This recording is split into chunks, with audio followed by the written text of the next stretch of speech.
100%. And so I But just be mindful of those few things. You'll be able to get right back. I just want to get Crimson in. Crimson, man, I got this clip from the last time you were up here.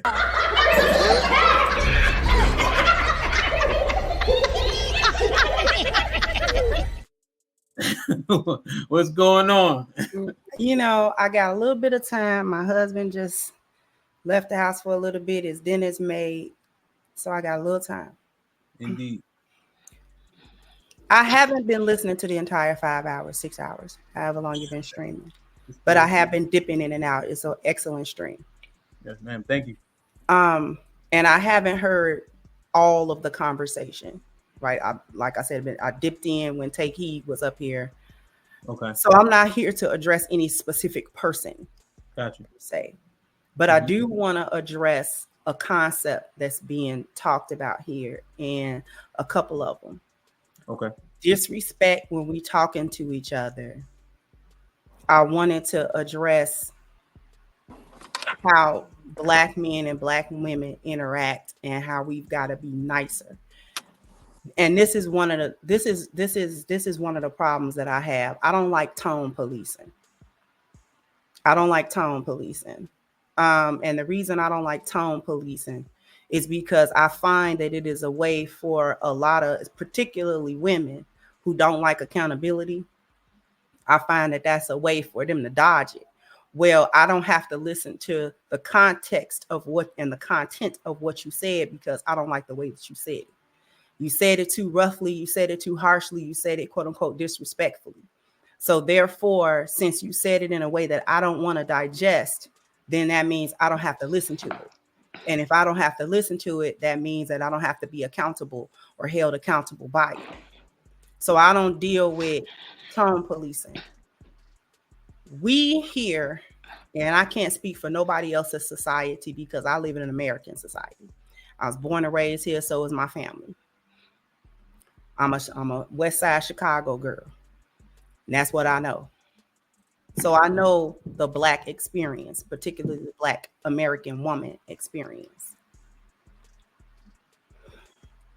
It has gotten too out of hand. What we're addressing is the mindset. And when I say we, I mean content creators like myself and other content creators, men and women in the same sort of genre. The reason why we talk the way that we talk and we're so direct about it is because there was a time where we thought that we could self-correct because we knew it's not all, right? It's not all. It's not all the Black women are not twerking. All the Black women are not single moms. All the Black women are not all of these different things that we're talking about. So there was a point in time where, at least I speak for me, I thought that because I had my head down being a wife, right, in my youth. So I wasn't outside. I thought other people was doing that, and I had my head down. When I finally poked my head out of the lion's den and saw the boneyard instead of Pride Rock, that's when it was like, well, wait a minute, what happened? The reason why we're speaking so directly and so publicly in this way is because it's necessary. And I speak particularly to Black women. Our image is so bad. Our image, our collective image is so bad because we allow the minority of hyenas to run and hoop and holler across the plains without being checked. And we said it's not everybody, so it shouldn't affect everybody. We were mistaken. We were mistaken with that. So now it's at critical mass. Our families are broken. Our homes are broken. The women don't have no cover. A lot of us don't got no sense. The men have been displaced because now we're fighting against masculinity. We don't like it. We get all these other things that's going on. We don't understand each other. We're not trying to understand each other. We talk past each other. And the root of that is a bad value system. The root of that is not having our priorities straight as a people. We value the wrong things and we look at the wrong things, and then we live our lives valuing those wrong things. So when we get on these cameras and these podcasts and we start talking specifically about women, the women get mad and they call women like me mammies and pick-me's and whatever other foolish names. I don't nobody care about them names. Because Black women in particular have to be examined. We're the ones that now have to be questioned because we done already examined the faults and flaws and shortcomings of Black men and how they fail and the problems that they have and the brokenness that they have collectively as a group of men.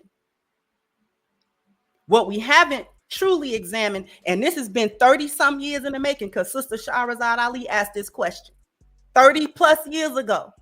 Ain't nobody answered it yet. The Black community cannot fail the way it has catastrophically failed because one side of it failed and the other side is perfect. So two sides, the men and the women, have failed. So now as women, if we don't want to take 100% of the blame and say, well, you can't blame the women for the condition. My question, along with Sister Shahrazad Ali's question, was, what percentage of the blame do the women take? What percentage of this are we accountable for? We know it ain't 100%, but what percentage of it are we accountable for? We gotta talk about it. We can't worry about what white people thinking about our conversations because we already got a bad image. They already think Black women are whores and sluts. They already think that about us. Because why do they think that? Because every time you turn on somebody's social media, every time you turn on Mike Tyson's internet, a Black woman got her booty tooted in the camera. She all on everywhere. She going across seas, twerking on historical sites. And it's not just the women who are actually doing it. It's the whole group of women that cheer it on and say it ain't no problem with that. She just having fun. Leave her alone. That's what we talking about. Not just the each individual woman that's doing all this stuff, but the hundreds, the thousands of women that cheer it and say it ain't no problem. We talk about the single motherhood rate from the terms, from the standpoint of, we're not talking about women who are widowed. We're not talking about women who, the husband passed on or, some extenuating circumstance that made her single with her children. We're talking about the recklessness of a womb that you're responsible for as a woman. And then we champion that. Well, there ain't nothing wrong with single motherhood when we are producing bad product. When our boys don't know how to be men because there ain't no men around to raise them, and our girls don't know how to be women because there are no feminine women around to raise them. So we gotta have these conversations publicly. We can't worry about keep it in house. Keep it in house well. Keep it in house well. Who we gonna talk about it to? We have to collectively come together and notice that we're all having a collective same issue. So now how do we resolve it? And when we talk about what the women need to do to resolve the women's problems, I'm not talking about what the women need to do to resolve the men's problems. The men can resolve their own problems. They can handle themselves. The women have to resolve the female problems. So when we say, baby, keep your legs closed, don't let every man have you. And don't let every man put his seed in you, especially if you ain't serious about him and he ain't serious about you. Then we got to hit backlash. Well, you don't tell women what to do. And da-da-da. See, we can't.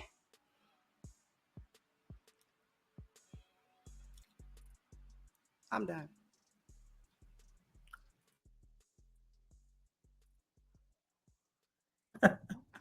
Why you in this like you just disappointed? Because I'll take over your show for you. Be here the next 3 hours, baby.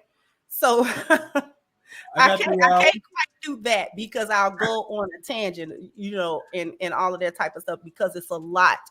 We just can't be silent and nice and, oh, sweetheart, well, don't do that. Well, sister, we can't. Sometimes you can do that individually, one-to-one. Because when I coach women, I don't speak in this tone with them. I don't speak in any woman that I've coached can come. You can ask them. When I talk to them one-on-one, I listen to them. I listen to what's going on, and I try to give them the best possible advice that I can. Right? And I try to help them. And the women tell me that I have had so many women email me, call me, message me. You saved my marriage. You saved my marriage. You saved my relationship with my kids. You say, okay. So when I'm talking one-to-one with women, I'm very soft. I hold them accountable, but I'm not, because when they call me, they say, oh, I thought we was gonna get the crimson and cook. They thought they was gonna get the one that was just talking a second ago, but they don't, because I'm a woman too. People think I just come on here to hate on other Black women. No, I don't. I love you. Ain't nobody else gonna tell us that we making us look bad. They just gonna sit back and laugh. Other demographics of women mock us. They'll do the twerking and do, you know what I'm saying, and then they'll laugh at us. When they mock us, they mock the worst parts of us. They don't copy the classy Black woman. They don't copy her. They copy the ratchet and the vernacular and, girl, what's going on? They copy that. They mock that because that's the image. That's our collective appearance value. Whores, sluts, idiots, promiscuous women, uncovered women. That's why people feel like they can just attack a Black woman, because collectively we're uncovered, because we tell the world we don't need our men and we don't want them and that they dusty.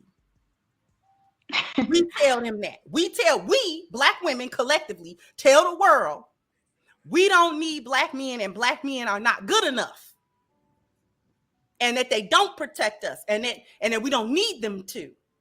So other people, that's when you get other people's, oh, well, we ain't got to respect Black women because they uncovered anyway.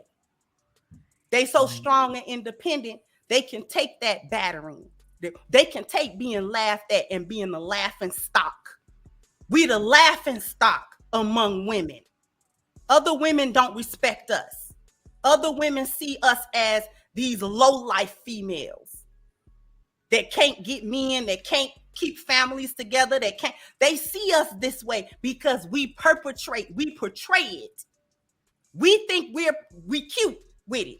I'm strong, I'm independent, I don't need I can't no ninja do nothing for me. See, we think that's cute. Other people see it is not. And we get laughed at. Not only do we get laughed at, we get treated badly in real time when we go places. So when we get disrespected, it's not because other people see Black men disrespecting us. It's because they see us disrespect us. We disrespect ourselves. We the ones that want to walk naked through the turkey leg hut. We do that. We wanted to twerk in that Black man's upscale restaurant and then get mad when him as the owner came out and said, please don't do that on the restaurant furniture, because if you fall and you get hurt, I'm liable. And we don't want to listen to that. Why is he saying something to them? We don't want no correction. We don't want nobody to say nothing to us. We want to be left alone to do what we want to do, and then somebody come clean it up after it's a mess.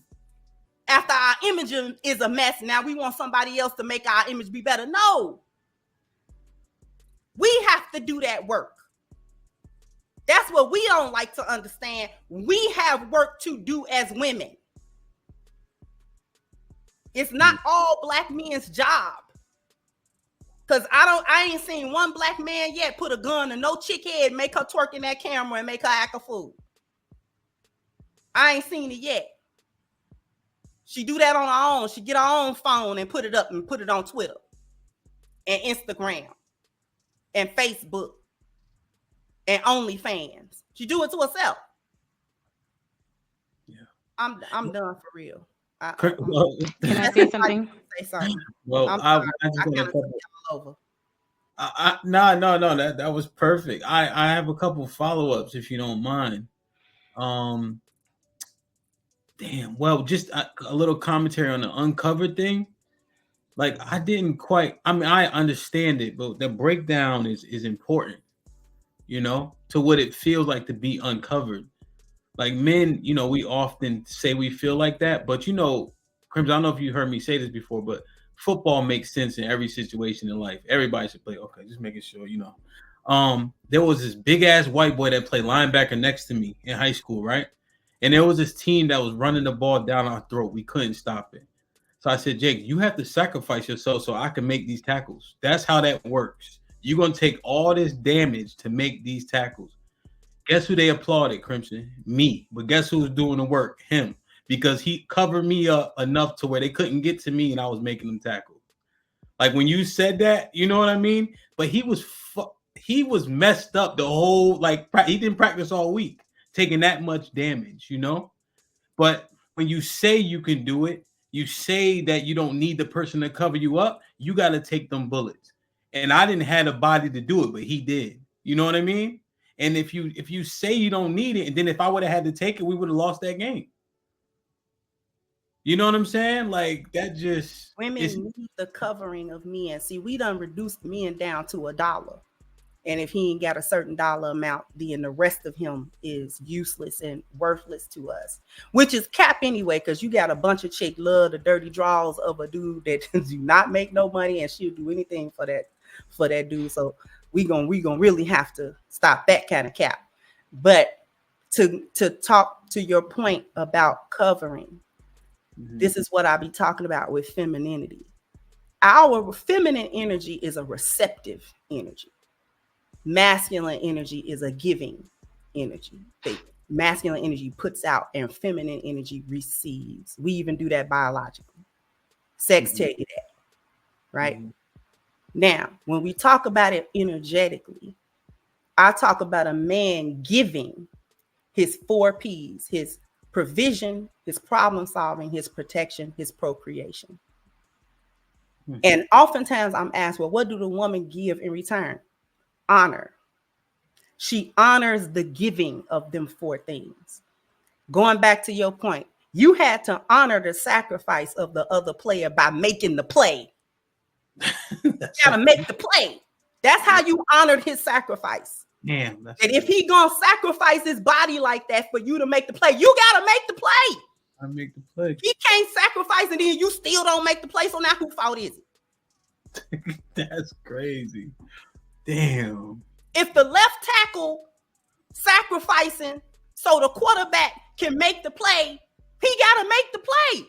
Even if he got to check down all the time, still got to make the play. Tom Brady. He still got to do it.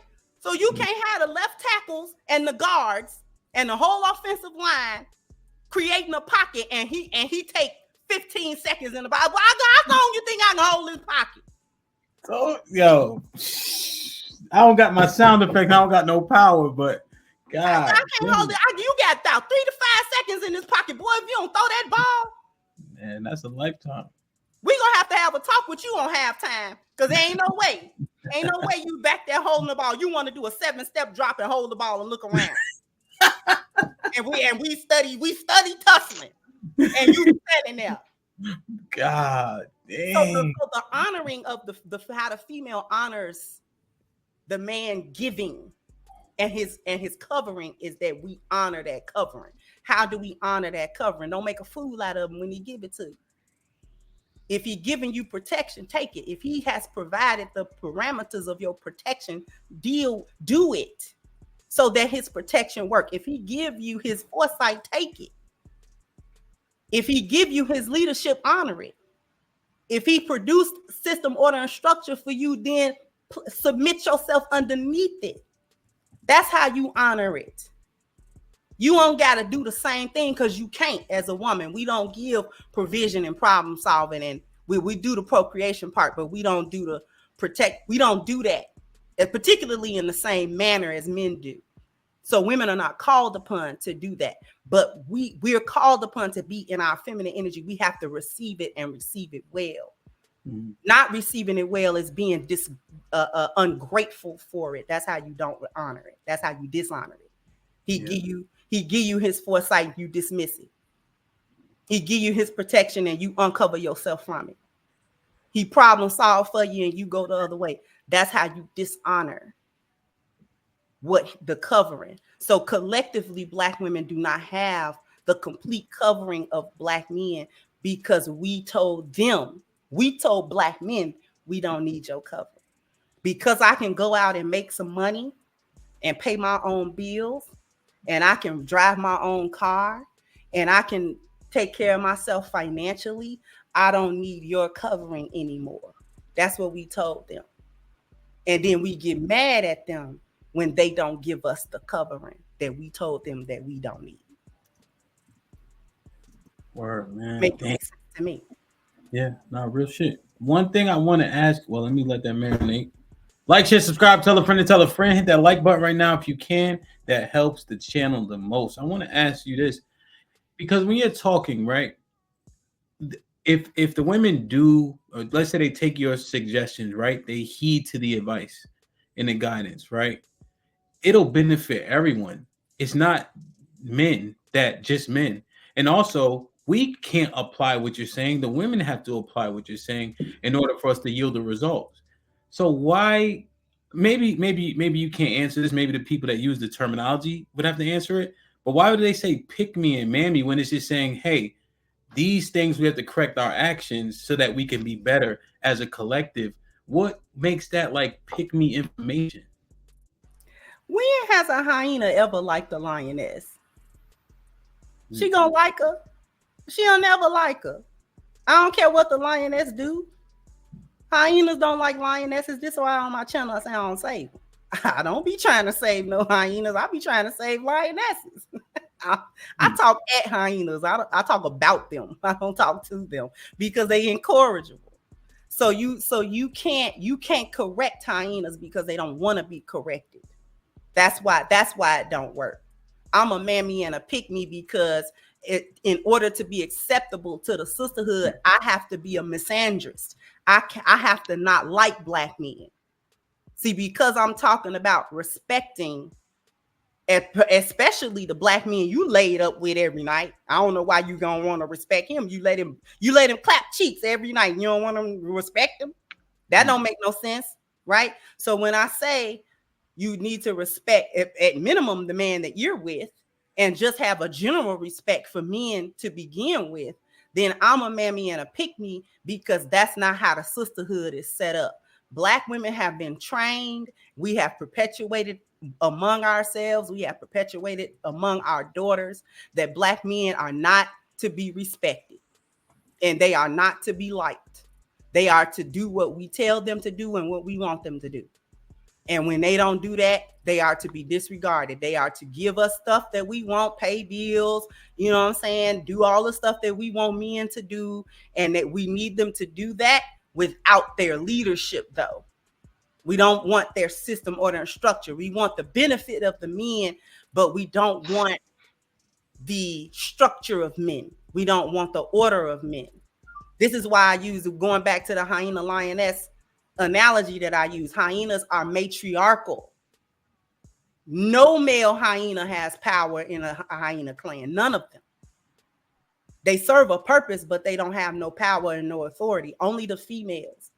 That's why I call it the hyenas and the boneyard and all that kind of stuff, because they don't want to. I'm always going to be the enemy. I'm always going to be the ops. I'm good with that. Like, I'm okay with that. Because a pick me among we the only group of women that have a derogatory name for feminine women among us. We the only group of women that do that. We got a derogatory name. We got a set of group of names. And I don't know why they say Mammie. Mammie is Black women that was gatekeeping white supremacy. So they got that all mixed up, using words, don't even know what they mean. So, I mean, the comprehension level is not really there. So I'm not offended by hyenas that don't even know how to use the word they're using. Insult me when you look up the definition of it. Then come circle, spin the block when you know what you're talking about. I don't care nothing about them names.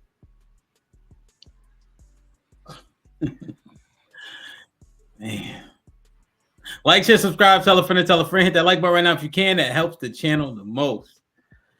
Hey, man, anybody want to chime in? Soltris, you said you wanted to say something before? I'm about to go in a minute. Okay. Yeah, I just wanted to say something. Yeah. She took the words right out of my mouth. You know, with everything, there's a cause and an effect. Women are responding to something that caused their behavior.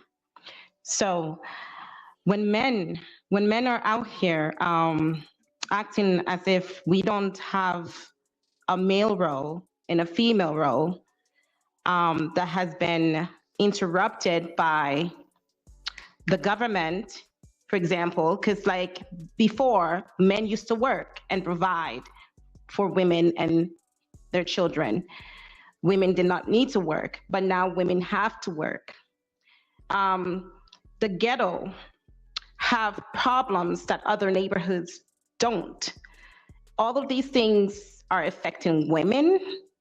So there's in Hollywood, like I said, Hollywood is influencing a lot of people to misbehave, and it's affecting us. But women are out here behaving like this because of how it was structured. Black women used to be the sweetest women alive. Like I used to see Black women treating their men like kings. And I think this is where the connotations came from, like queen and king. It was out of respect for each other. But now it's just like there's nothing aligned when it comes to respect between Black women and Black men, because we don't understand that there's a structure that is causing people to behave the way they do. If somebody has an illness, I know that doctors are going to give you a medication, but there's a cause for that illness, and we don't talk about that cause. So there are structures out here that's disturbing Black women's peace to be like that. And I really do think that Hollywood is evil. It's influencing a lot of people out here because naturally we're soulful people, we're spiritual, like we understand basic things and we love each other. But Hollywood has us like this, and I think it's affected Black women a lot. So I still respect my sisters. I still got us like this, beloved. I'm sorry. Sorry? I didn't get you. My apologies. I think she was stopping there. Go ahead, Miss Crimson and Gary. Yes. My apologies if I overtalked you. I didn't mean to do that. But I do have to sort of give a little bit of pushback on the Hollywood point. It's not that media doesn't have any influence, so I'm not going to say that. However, it's not as much of an influence on us as your statements are giving credit to, is giving it too much credit. Our issue is our value system. We value wealth and leisure time, and we value things like education or our jobs, our professions, over and above internal things like our spiritual value, the value of our health, both mental and physical, the value of family, the value of our collective appearance, the value of the conditions of our home and our dwelling. Because we have a focus on things in a backwards way, that has given rise to us operating backwards. This has been an issue for us for probably a few centuries now at this point for American Blacks. That's an issue for us. We don't have a tendency to understand it from that standpoint. So we toil under false pretenses and false notions, which is why we don't get nowhere. We don't ever progress as a people, and we wonder why we can't do it. Why collectively we can't dig ourselves out of the hole that we are in.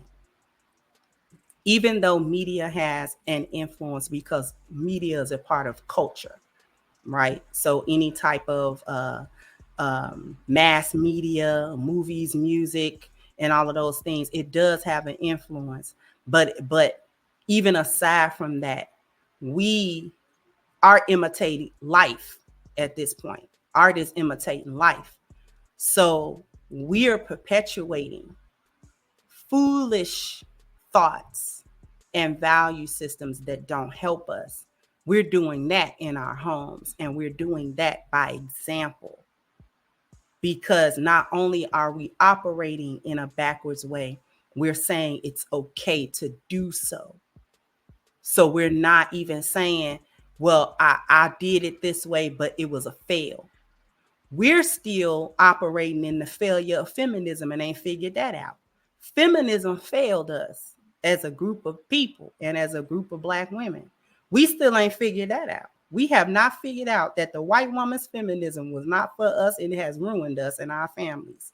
It has given us a mindset that we operate in a backwards way as women. We do not know how to operate as women. A lot of the men don't know how to operate as men. They operating behind the 8 ball, because a lot of our men are growing up without male figures, proper male figures, and then they're having to figure it out on their own. That puts them behind the 8 ball, because instead of growing up with these figures and these masculine ideals, they have to do trial and error in their life. They got to mess up, possibly mess up somebody else's life before they figure out this is how leadership go. This is how masculinity go. This is what manhood is. So we're behind the 8 ball a lot. Every generation, one of our problems is every generation we have to start over. We don't pass down good practices. So we have to start over all the time. Every generation is like starting from scratch. Other groups of people don't do that. They pass down not only generational wealth, but generational knowledge as well. We can't do it. So we have to get out of the bad value system that we're in and replace it with a good one. That's our main issue. So that's the only pushback that I'm giving to the media thing. It's not just media. Media is our appearance value, right? So when people from other countries tune in and they see American Black women, a lot of times they're going to see the worst representation of us, because that's what's out there. Even though not all of us do it, but that's a moot point at this point. You understand what I'm saying? So with that being said, I'm actually going to leave, because I know my husband's going to be back in a little bit. But I'm you done cooked him dinner and cooked the whole panel. Goddamn. All right. But I appreciate you for letting me up and let me have the floor for a while.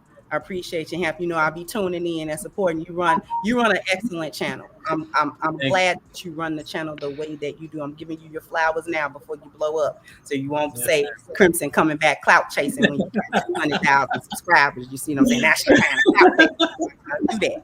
I'm gonna give you flowers now. And the reason I'm giving you your flowers, the reason that I like your channel, is because you bring out when talking points collide. So we're not just gonna say these talking points and then blow past them when they fight each other, when the talking points is windmilling in the bathroom. You understand? We gotta do as you say, mine it out, as you say. Indeed. I appreciate you. No problem. Wholeheartedly. Thank you for coming up. Thank you for blessing us.